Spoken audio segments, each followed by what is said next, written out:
The PS Vita has seen a massive spike in pricing from 2020 onward, but finally it seems like things are starting to cool off a bit, so I thought now would be an okay time to start recommending some games now that the PS Vita has become at least a little bit cheaper. Starting off with Severed. This at launch was met with pretty lukewarm praise. Many thought it was a cool idea, but it got stale after only a few hours. And while yes, some might agree with that, I personally think that Severed is a really fun Vita title that is so unique it's an easy one to recommend. You play as a one-armed girl whose only goal is to find her murdered family. To do this, she has to dungeon crawl and defeat various enemies and bosses. This is done in a punch-out style where you will have to learn various enemy attack patterns and strategically block them. The cool graphical style and different areas were enough to keep me playing, so if you like dungeon crawlers, this is a game you should definitely check out. Next up we have Catherine Full Body. Now this game might look like a visual novel, but it's far from that. It's actually a puzzle game designed by everyone's favorite, Atlas.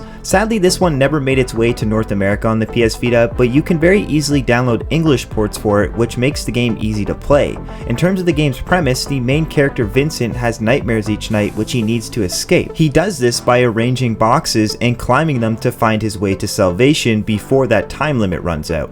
It's a pretty simple idea, but a lot of fun in practice. This game often gets overlooked, so if you like puzzle games with a great storyline, this is definitely one worth downloading and playing. Moving along, we have Bloodstained Curse of the Moon. Now I talk about this game a lot and I recommend it to almost everyone, and this is because it's hands down one of my favorite games on the PS Vita. It's a 2D side scroller that mimics the old school Castlevania games. Each level has branching paths that lead to a different boss and various playable characters. Each character has different weapons, skills, and levels of health. This dynamic makes it so you can play through the game multiple times without it getting boring. If you enjoy side-scroller games, this is definitely one you should check out. Coming up next, we have Valhalla. This game is a visual novel, and while I'm not really into visual novels, I can make an exception for this game. It has a great art style and music, but what really sets it apart is just how unique it is. It's a bartending simulator set in a futuristic cyberpunk dystopia. Your goal of the game is to make people drinks based on what they directly tell you or off of small hints they give you. Depending on the drink and how drunk you get them, you'll unlock different dialogue which progresses the story. It's a very different game, but it was weird enough to make me personally like it. So for that very reason, I definitely recommend grabbing a copy of Valhalla if you get the chance. The next game is Axiom Verge. I was hesitant to put another 2D platformer on this list, but honestly this game is just one of the best Metroidvanias I've ever played, and it looks great on the PS Vita's OLED display. The game centers you around a crippled scientist who has failed an experiment and has woken up on a mysterious planet. You are then tasked with trying to survive and progress your character. This plays out like most Metroidvanias do, where you're constantly stumbling upon new powers and abilities that unlock parts of the map you previously passed by, which might sound boring, but it's not.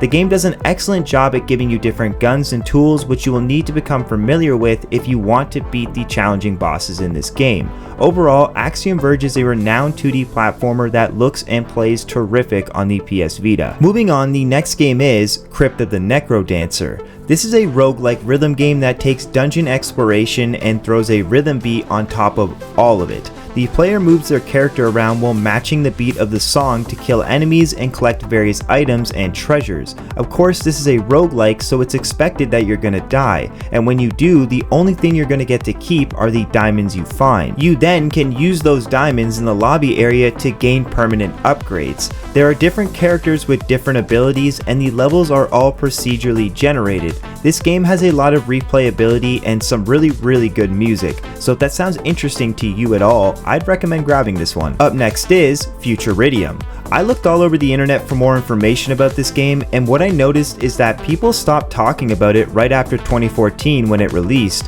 which is kind of a shame because it's a good game and it comes inspired by Futuridium on the Commodore 64 and everyone's favorite Star Fox on the Super Nintendo. And while the game may not have too much depth to it, it's still an easy title to burn a few hours in. It's a 3D shoot 'em up that allows you to switch directions with the click of a button, while the visual style is constantly changing along with the environment. The music is great and definitely best enjoyed with headphones. So although this game wasn't anything groundbreaking, I don't think it deserves to be forgotten about.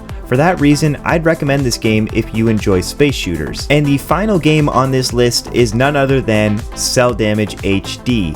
This game originally came out on the original Xbox and GameCube back in 2001, so I was very surprised when it released on the PS Vita. The gameplay is centered around vehicle combat and strongly resembles Twisted Metal, but what's different about Cell Damage is in its graphics and odd character design. The game looks like a cel-shaded cartoon, and each character has their own car and personality along with different weapons. There are 3 game modes, which are Smack Attack, Gate Rally, and Flag Rally. They're all pretty self-explanatory and all involve you shooting and hitting other cars to stop them from winning. The best way to look at Cell Damage is that it's a Mario Kart battle mode but with adult humor and themes. The entire game is awesome, and I truly think the Vita OLED display gives it a little more life, so I definitely recommend checking this one out. And well, that sums up this list for now. I've got a lot of Vita games to recommend, but I wanted to select a few that don't get too much love.